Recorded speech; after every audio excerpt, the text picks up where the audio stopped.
అడుగుతున్నటువంటి సందర్భంలో ఈ దేశంలో రాజ్యాంగ పెరిగిపోతున్నప్పుడు మనుషులను గుర్తించడానికి ఆధారం ఇచ్చి విద్యార్థులను గుర్తించడానికి అపారం ఇచ్చి మనుషులను చంపడానికి కగారు పేరు పైన భారత ప్రభుత్వం చేస్తున్నటువంటి లేదా ఈ దేశంలో ప్రజాస్వామ్యం గురించి మాట్లాడుతున్నటువంటి వ్యక్తులపైన లేదా ఈ దేశంలో మానవ హక్కుల గురించి మాట్లాడుతున్నటువంటి వ్యక్తులపైన లేదా ఈ దేశంలో న్యాయం కోసం కొట్లాడుతున్నటువంటి వ్యక్తులపైన తమ యొక్క భావాజాలాన్ని రుద్ది ఈ దేశ ద్రోహులుగా ముద్ర వేస్తూ కాన్స్టిట్యూషన్ ఆఫ్ ఇండియాను భారత రాజ్యాంగాన్ని భూమి చేస్తున్నటువంటి సందర్భంలో ఈ దేశంలో పౌర హక్కుల సంఘాలు అమరుల బంధుమిత్రుల సంఘాలు లేదా ప్రజాస్వామ్య హక్కుల సంఘాలు మాట్లాడాల్సినటువంటి మాటను ఈ రోజు ఒక న్యాయాన్ని వంచిస్తే ఏ విధమైనటువంటి దాడి ఎదుర్కొంటారో సామాన్య ప్రజలు ఏ విధంగా ఇబ్బంది పడతారో అట్లాంటి దాడి అక్క మీద జరిగింది.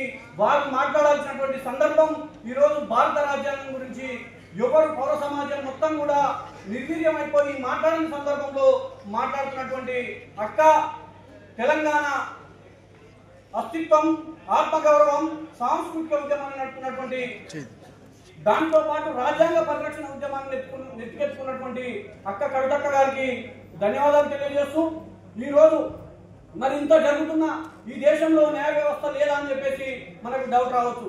ఈ దేశంలో న్యాయ వ్యవస్థ ఉన్నది, కానీ ఈ దేశంలో న్యాయ వ్యవస్థ అనేక లోటుపాట్లతో ఉన్నది. ఆ వ్యవస్థలో ఉన్నటువంటి వ్యక్తులు ఎవరు కూడా అణగారిన వర్గాల నుంచో లేదంటే వివక్షకు గురైనటువంటి వర్గాల నుంచో వాడు దాకా పోలేదు. కాబట్టి ఈ దేశంలో న్యాయం ఇంకా వంచనకు గురైతా ఉంది. ఈ దేశంలో చట్టం అమలైతలేదు. అందుకే ఈ రకమైనటువంటి దాడులు లేదా ఎక్కడైనా ఎప్పుడైనా చట్ట ఉల్లంఘనలు జరుగుతూ ఉన్నాయి. అందుకు ప్రధాన కారణం ఈ దేశంలో 1773లో రెగ్యులేటింగ్ చట్టం ద్వారా న్యాయ వ్యవస్థ అమల్లోకి వస్తే సుప్రీంకోర్టు ఏర్పాటైతే దాన్ని బేస్ చేసుకొని 1774 కలకత్తాలో సుప్రీంకోర్టు ఏర్పాటు జరిగింది. సుప్రీంకోర్టు ఏర్పాటు జరిగిన తర్వాత రాజ్యాంగం ఏం చెప్పిందంటే 1950 జనవరి 28న పార్లమెంట్లో చట్టం చేసి దేశంలో సుప్రీంకోర్టును ఏర్పాటు చేయాలనుకున్నప్పుడు పార్లమెంటు చట్టసభలు చేసినటువంటి ఏవైతే సూచనలు ఉన్నాయో ఆ సూచనలకు అనుగుణంగా ఈ దేశంలో న్యాయమూర్తులను పెంచుకోవచ్చు, లేదా ఈ దేశంలో హైకోర్టులను ఏర్పాటు చేసుకోవచ్చు, జిల్లా కోర్టులను ఏర్పాటు చేసుకోవాలని చెప్పేసి చట్టం చెప్పింది లేదా పార్లమెంట్ చెప్పింది.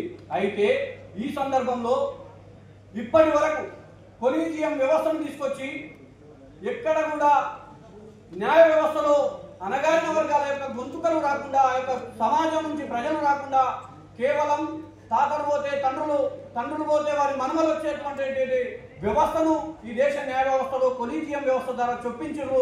దానికి అనుగుణంగానే ఈ యొక్క ప్రజల హక్కుల గురించి, అణచివేయబడుతున్నటువంటి ప్రజల ఆక్రమణల గురించి సుప్రీంకోర్టు వేదికగా మాట్లాడేటువంటి ప్రాతినిధ్యం లేకుండా పోయింది. ప్రాతినిధ్యం లేకుండా పోవడమే కాదు, కనీసం ఆ యొక్క జాతుల నుంచి ఇప్పటి వరకు ఒక్క వ్యక్తులు కూడా సుప్రీంకోర్టు న్యాయమూర్తులుగా కొనసాగడానికి అవకాశం లేకుండా పోయింది. దానికంతటి కూడా కొలీజియం వ్యవస్థ కారణమైందని చెప్పేసి మనం భావించాల్సి ఉంది. దానితో పాటు ఈ కొలీజియం వ్యవస్థ మరి ఏం చేసిందంటే రాష్ట్రపతి ఈ వ్యవస్థలో న్యాయమూర్తులను నియమించుకునేటువంటి అవకాశం ఇచ్చింది.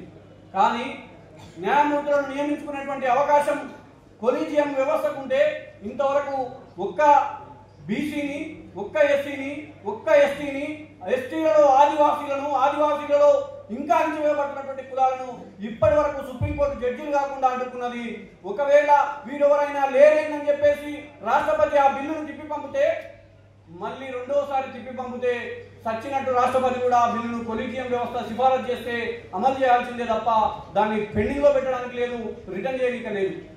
ఈ విధంగా ఈ దేశ న్యాయ వ్యవస్థ రాజ్యాంగానికి తూట్లు పొడుస్తూ ఉంది. మరి ప్రజలందరికీ స్వేచ్ఛ, సమానత్వం, న్యాయం దక్కాలి కదా. మరి న్యాయం దక్కాలంటే ఏం చేయాలి? ప్రజలకు న్యాయస్థానాల ద్వారా న్యాయ వ్యవస్థను న్యాయం చేరువ చేయాలనేటువంటి ఒక ప్రయత్నం భారత పార్లమెంట్ చేస్తే 2014లో జ్యుడిషియల్ సర్వీస్ అపాయింట్మెంట్ కమిషన్ ఏర్పాటు చేస్తే ఇంతవరకు కూడా ఆ యొక్క కమిషన్ ఏర్పాటు చేయలేదు. ఎందుకు ఏర్పాటు చేయలేదు అని ఆలోచన చేస్తే దీని వెనుక మతలబ్ ఏంటంటే జిల్లా జడ్జీల వరకు పరీక్షల ద్వారా జడ్జీలు ఎంపికైతే హైకోర్టు సుప్రీంకోర్టులకు మాత్రం కొలీజియం సిఫారసుల ద్వారా జడ్జీలు ఎన్నికైతారు. తద్వారా వారి యొక్క ఆధిపత్యానికి అడ్డంకులు ఏర్పడతాయి, వారి యొక్క ప్రాతినిధ్యం ఆ కోర్టు నుంచి తుడిచివేయబడుతుంది. అందుచేత మాత్రమే ఇప్పటి వరకు భారతదేశ అత్యున్నటువంటి ప్రతినిధుల సభ అయినటువంటి పార్లమెంట్ చేసినటువంటి చట్టాన్ని సుప్రీంకోర్టు ఆమోదించలేదు, దాన్ని తిరిగి పంపించింది. దాంతో పాటుగా ఈ రోజు వరకు సుప్రీంకోర్టు అటార్నీ జనరల్ గా కానీ సోలిసిటర్ జనరల్ గా కానీ ఒక్క మహిళ కూడా ఎన్నిక కాబడలేదు. దీన్ని బట్టి ఎంత వివక్షత ఈ సమాజంలో ఉన్నది. 76వ సంవత్సరంలోకి అడుగుపెడుతున్నటువంటి భారత రాజ్యాంగం ఇన్ని స్వేచ్ఛ, ఇంత హక్కులు, ఇంత న్యాయం జరగాలి ప్రజలకని చెప్పేసి భావిస్తే దీన్ని జరగకుండా అడ్డుపడుతున్నటువంటి వ్యక్తులు ఎవరైనా ఉన్నారని చెప్పేసి మనం ఒక్కసారి పరిశీలించాల్సిన అవసరం ఉన్నది. కాబట్టి దీనితో పాటుగా ఈ రోజు వరకు ఫ్రీ లీగల్ సర్వీస్ ఎయిడ్ ఉంటుంది, వాళ్ళకి ఇంతవరకు లీగల్ సర్వీసును ప్రొవైడ్ చేసే పరిస్థితులు స్థానిక కోర్టులలో లేవు. దానితో పాటుగా నేషనల్ లీగల్ సర్వీస్ అథారిటీ అని ఒకటి ఉంటుంది. మనం ఏ కోర్టు పోయినా ఒక 4 అడ్వకేట్లను పెడతారు. వీళ్ళు ఏం చేయాలి? న్యాయం ఎవరికైతే దక్కలేదో, ఎవరికైతే అడ్వకేట్లను పెట్టుకోలేని పరిస్థితి ఉన్నదో వాళ్ళకు న్యాయ సహాయం అందించే ప్రయత్నం చేయాలి. వీటన్నిటిని కూడా ఎక్కడికక్కడ తుంగలో దొక్కుతూ పోస్టులు భర్తీ చేయకుండా, భర్తీ చేసినటువంటి పోస్టుల్లో వీళ్ళు ఉండకుండా ఇట్లాంటి పరిస్థితి ఎదురైనది. ఈ దేశంలో డేరా బాబాకు పెరాలు దొరుకుతుంది. ఎన్ని రోజులు దొరుకుతుంది? సంవత్సరానికి 3 సార్లు దొరుకుతుంది.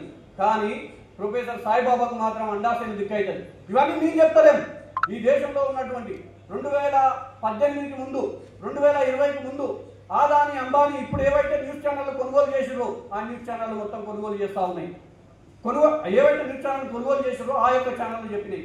కాబట్టి మేమేం చెప్తా ఉన్నామంటే తెలంగాణ పౌర సమాజంగా ఇవాళ పొద్దుగాల ఒక ఫేస్బుక్ మిత్రుడు పెట్టిండు, మానవ హక్కులు అరించివేయబడుతున్నాయి, తెలంగాణ సమాజం నిస్తేజంలో ఉన్నది, ఎవరు మాట్లాడతలేరని.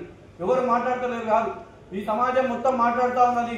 ఎవరు ఎక్కడ మాట్లాడుకోకపోయినా, ఎవరు మాట్లాడడానికి సాహసించలేకపోయినా, ఏ పౌర హక్కుల సంఘం స్పందించడానికి సిద్ధంగా లేకపోయినా స్పందించడానికి మానవ హక్కుల పైన, దాంతో పాటు సాంస్కృతిక ఉద్యమాల పైన, ఆ తర్వాత నీటి జలాల పైన, ఆ తర్వాత న్యాయ హక్కుల, మానవ హక్కుల రక్షణ కోసం మాట్లాడడానికి జాగృతి సంస్థ ఉన్నది. జాగృతి సంస్థ తరఫున అక్క ఉన్నది. మీరు మాట్లాడే సందర్భంలో మీరు కొట్లాడే ప్రతి సందర్భంలో మీ వెంట మేము ఉంటామని తెలియజేస్తూ, చివరిగా ఈ దేశంలో 25 రాష్ట్రాల్లో హైకోర్టు ఉంటే ఒక్క హైకోర్టు తప్ప ఇంతవరకు సుప్రీంకోర్టు ప్రాంతీయ బెంచీలు ఏర్పాటు చేయలేదు. ఎందుకు ఏర్పాటు చేయలేదు? మరి సగటు పేదవాడు న్యాయం కోసం సుప్రీంకోర్టు మెట్లెక్కాలంటే లేదా హైకోర్టు మెట్లెక్కాలంటే ఎట్లాంటి పరిస్థితి ఉంది తెలుసా? కానీ ఈ రోజు వరకు కూడా న్యాయం అనేది సామాన్యుడికి, పేదలకి అందరినీ ద్రాక్షగా మారింది. దానికి ప్రధాన కారణం ఈ చట్టాన్ని ఎవరైతే, ఈ యొక్క రాజ్యాంగాన్ని ఎవరైతే అమలుపరుస్తా ఉన్నటువంటి వ్యక్తులు ఉన్నారో వాళ్ళు మాత్రమే అని చెప్పేసి భావిస్తా ఉన్నాం. కాబట్టి రాబోయేటువంటి ఇక్కడ నుంచి రేపు జాగృతి సంస్థ చేయబోయేటువంటి తీర్మానాలలో ఒక అడ్వకేట్గా, ఒక న్యాయవాదిగా, ఒక లా కళాశాల పరిశోధక విద్యార్థిగా మా యొక్క అప్పీల్ ఏంటంటే ఈ దేశంలో నేషనల్ జ్యుడిషియల్ సర్వీస్ కమిషన్ను ఏర్పాటు చేయాలని, తద్వారా మాత్రమే జడ్జి పోస్టులను భర్తీ చేయాలని, అదేవిధంగా 1987లో నేషనల్ లీగల్ సర్వీస్ అథారిటీని ఏర్పాటు చేసిరు. నేషనల్ లా సర్వీస్ కమిషన్ ఒకటి ఉన్నది. అందులో 230 సజెస్ట్ ఏం చేసిన 230 సూచన ఏం చేసిందంటే నేషనల్ లా కమిషన్ ఈ దేశంలో ప్రతి స్థానిక కోర్టులో 4 అడ్వకేట్లను పేద ప్రజల సహాయార్థం ఉచిత న్యాయ సహాయం కోసం అందించాలి, వారికి ప్రభుత్వాలు జీతభత్యాలు పేయాలని చెప్పింది. తద్వారా చట్టాన్ని అమలయ్యే విధంగా చూడాలని చెప్పేసి విజ్ఞప్తి చేస్తూ ఈ అవకాశం ఇచ్చినటువంటి తెలంగాణ జాగృతి విద్యార్థి సమాఖ్య బాధ్యులకు, అదేవిధంగా కవితక్క గారికి ధన్యవాదాలు తెలియజేస్తూ సెలవు తీసుకుంటూ జై భారత్, జై సంవిధాన్. Thank you Ashok. నిజంగానే భారతదేశంలో ఇప్పుడున్నటువంటి పరిస్థితులలో కూడా 5 కోట్ల పైచీలకు కేసులు పెండింగ్లో ఉన్నాయి. అంటే రకరకాల కారణాలతో పెండింగ్లో ఉన్నాయి. కానీ న్యాయం సత్వరం అందరికీ అందాలని